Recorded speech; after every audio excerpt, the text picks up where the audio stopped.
If you want to succeed with your team and in this corporate culture that you're building, only the finest everything is what people are going to expect from you. What that means is engagement. And that means a culture which is vibrating with engagement. People are alive. They're thinking out of the box. We're getting correct answers that are entirely new. When we ask, would you recommend us to your friends, family, and colleagues, we want every customer hand to go up and say, heck yeah, you guys are engaging. All right, Net Promoter Score. So, how many people, by show of hands, once the waiter routine had completed, so just the waiter routine part, would have been likely to recommend my services to a friend or family member by show of hands? How many people? Okay, so we got about 2% there. Excellent. Now that the whole thing is over and you've seen the whole ball of wax all the way to the end, how many people, by show of hands, would be likely to recommend my services to their friends, family member? So we got about, we're up to about 95% there. So here's my question to you. My question to you is, what changed? Same person. What created this complete reversal of willingness to be a loyal brand follower of what this is? Anybody? Just what are your ideas? What changed? First aspect, second aspect. Knowing who you are. Knowing who I am. What else? You're doing what you like. Doing what I like. Interesting. What else? Took a risk. Took a risk. What else? Made us laugh. Made you laugh. Engaged other people. Engaged other people. Became less of an irritant. Became less of an irritant. Okay, so now I want you to think about this because I'm talking about your business here. You realize that, right? The difference between an unengaged self, team, workforce, and customer. What makes that difference? So I want to suggest that what we did is we broke some rules. I call myself a professional misbehavior and audience engagement expert. We broke some rules is what we did. What we did is we broke some hidden cultural rules. There's a whole set of rules in our culture that we are indoctrinated into following subconsciously below the surface. We don't talk about it. We just follow these rules. We're dying to break them. Everybody wants to be able to transcend these hidden rules in our culture. Don't worry, I'm going to tell you what they are. And when we have permission, when we're led into a space where we can break those rules in an atmosphere of safety, we experience delight.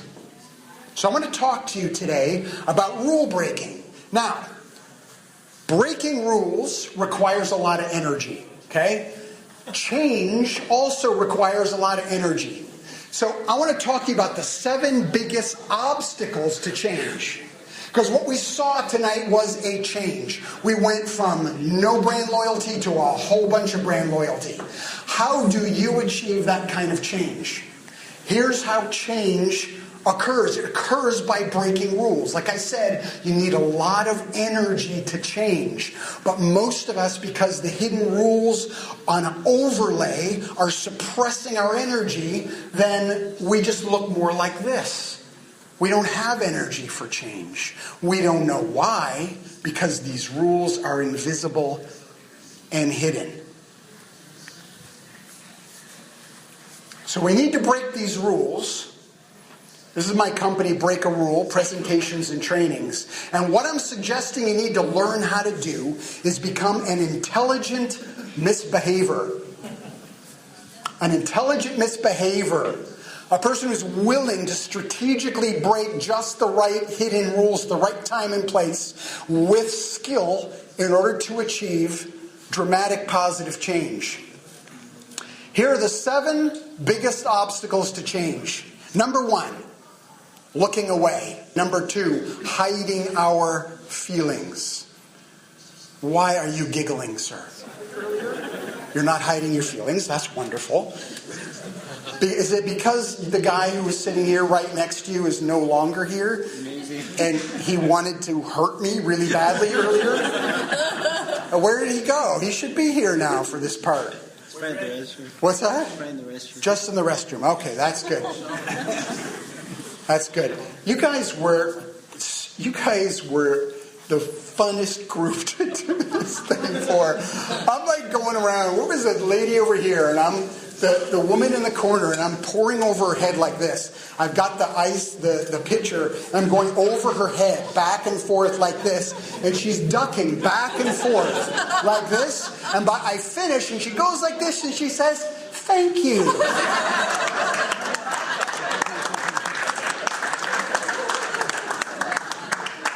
This is engagement. Another form of engagement is the fellow who was sitting here, the man who was sitting here, he confronted me in a skillful manner. He was the only person in the room who questioned me rather than giving me a dirty look or laughing or giggling. He asked me what was going on. What is the sugar for?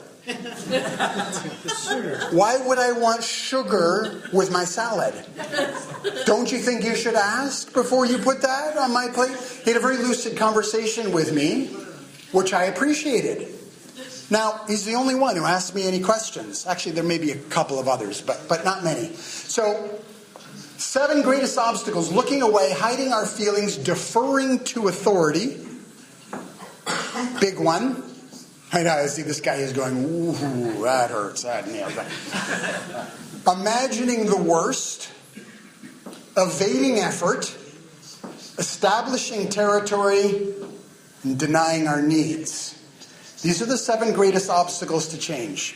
So now what we're going to do is we're going to look at how these create disengagement, all right?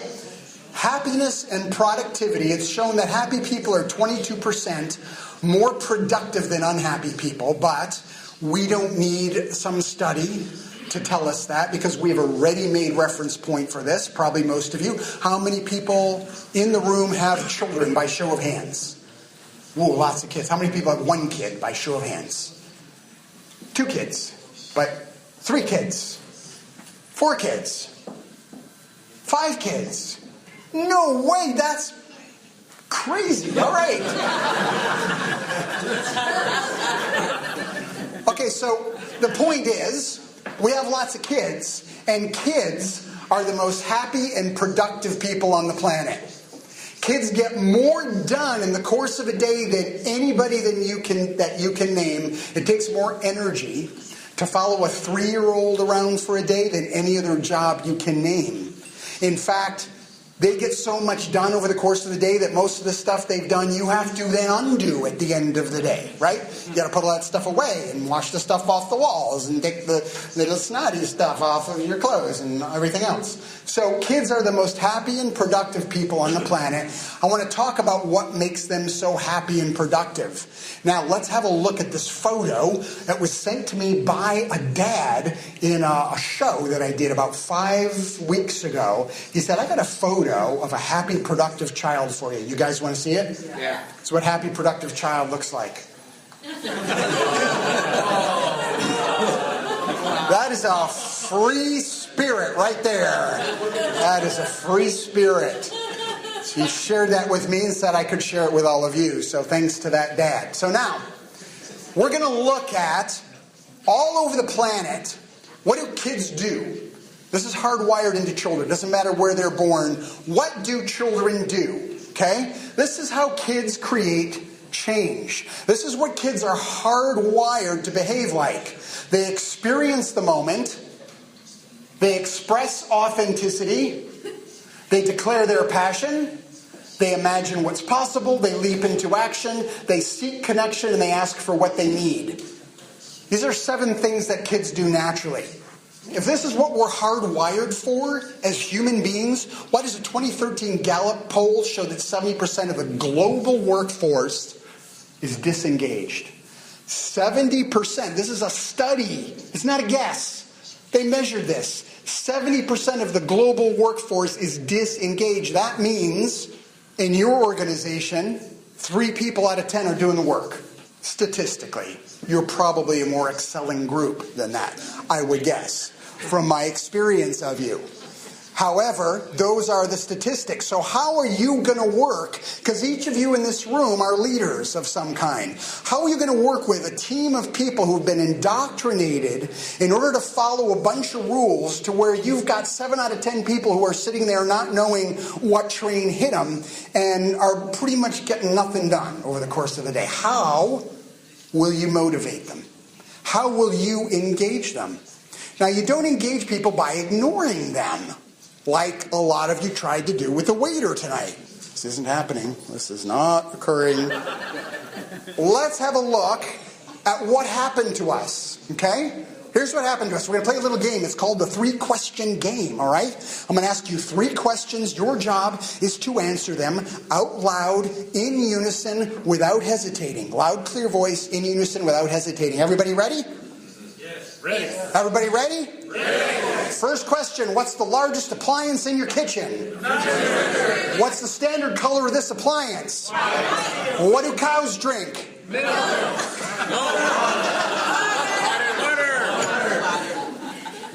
Right. Cows drink water. Of course.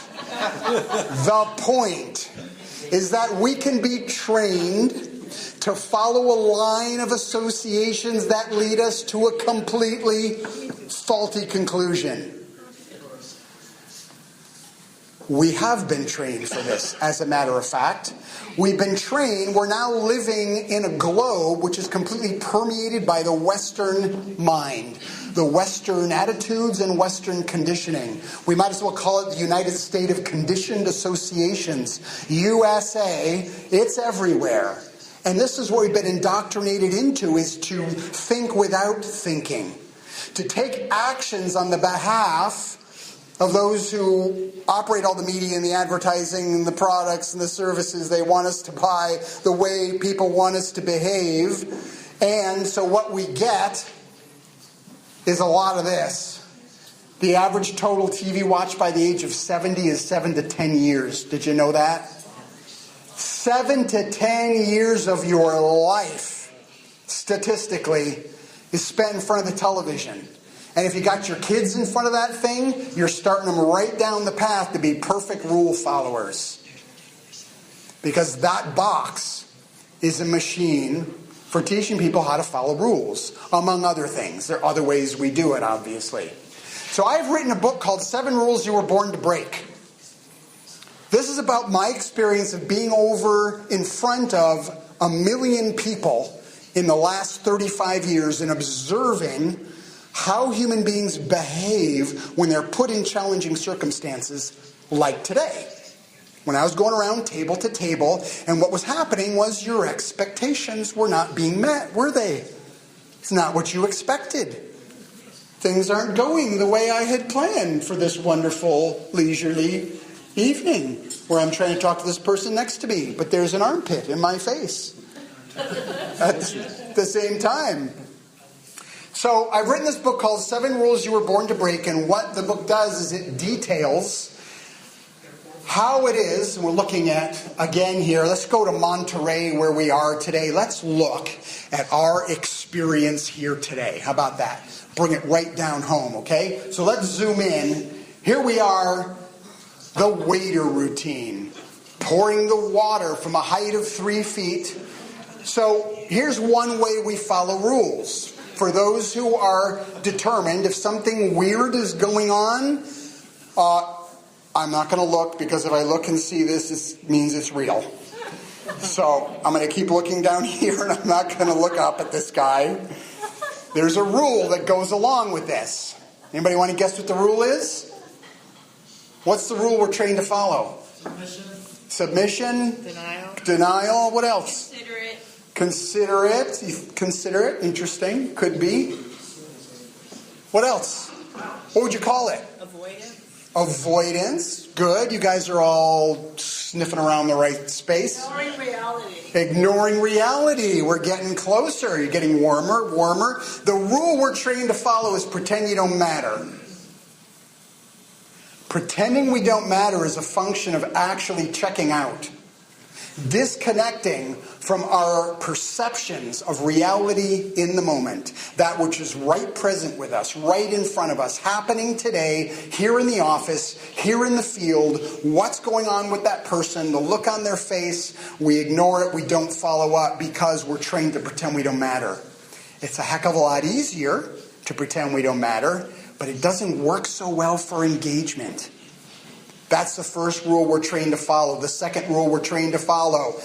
This fellow is saying, why isn't somebody saying something? This is outrageous.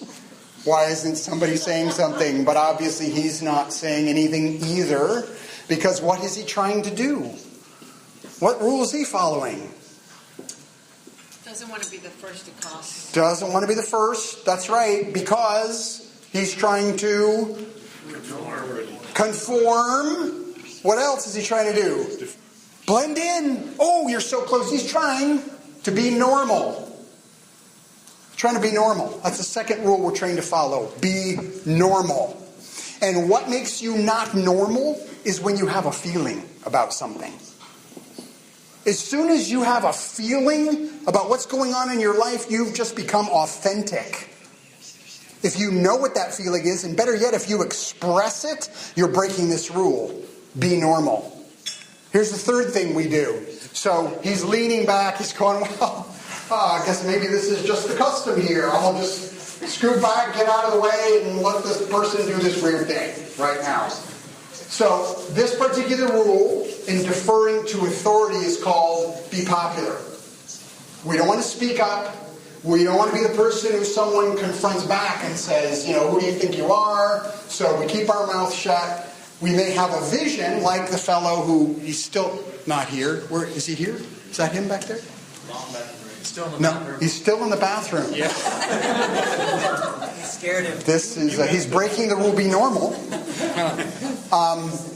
So the fellow who was willing, when I went to his table to stop me, question me, what he explained to me was what his vision was for how this meal should go.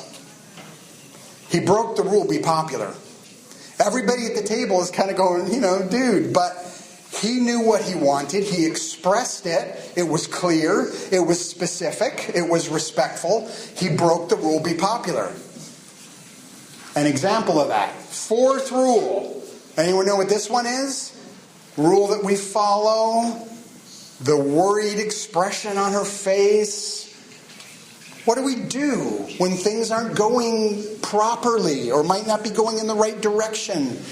What are we trying to do? Accept it. Fear. Fear's getting closer. What are we programmed to do, even as kids? What are we told? Like when you take tests in school. Anxious. The rule we're trying to follow is avoid mistakes. Do not make a mistake. Failure is a culturally marketed concept in our culture. As though if you made the one wrong big mistake or enough little wrong mistakes that you're going to be a failure. This thing called a failure somehow. That's been marketed to us. So this person's worried. She's like sitting there, and what we do is we imagine the worst. Does this guy wonder if he has a previous record? She's wondering. How many people were wondering that? Yeah, a lot of you. So we immediately go. So all this guy was doing tonight is overfilling water glasses. And some of you are thinking, this guy's coming out with a Uzi, and that's your next thought, right? We imagine the worst. That's what we do. But the problem is when we imagine the worst, our attention goes to the unwanted. We're suddenly visualizing what we don't want, and we're holding that in our attention. Doesn't work for engagement. It's not an engaging activity. Fifth rule, this guy's saying, hey man, you're a server, come over here and serve me. Dude, come here. Fifth rule, stay comfortable. Big one we're trained to follow in this culture. Staying comfortable. Make me comfortable. Sixth rule, we follow, be independent. This is kind of sort of a funny story. Not really, but kind of. This guy was not happy. And after a few visits to the table, he said, I want you to go over there and don't come anywhere near this table again. Get away from our table.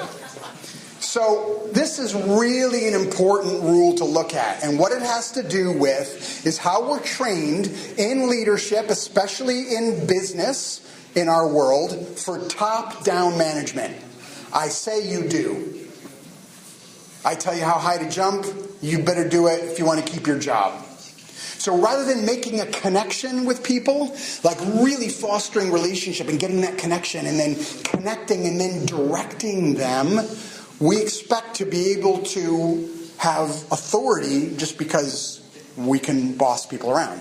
We have the power to do so. So being independent, big rule we follow. And the last one, this one is stay in control. And stay in control is a rule where we refrain, we deny our needs, and we don't ask for help. So this guy is just going, no, I'm fine. I don't need anything. I'm just fine. And we all know that the person behind that expression is not fine. We are programmed to follow these rules. We're trained to follow rules. We're not trained how to break them. So getting out of the rule box is not so easy because it's been habituated into our behavior over 30, 40, 50, 60 years of our lives. We've practiced rule following. If we want out of the box, we have to practice something else. I believe that the willingness to break these hidden social rules is the key to fully engaging yourself, your team, and your customers. Breaking these rules is a strategy for business success, team success, brand success. You have been delightful and wonderful and, above all, tolerant tonight. And I want to say of all the audiences, I perform a lot in Monterey. Out of all the audiences for whom I've ever performed for in Monterey, you guys have definitely been the most recent group.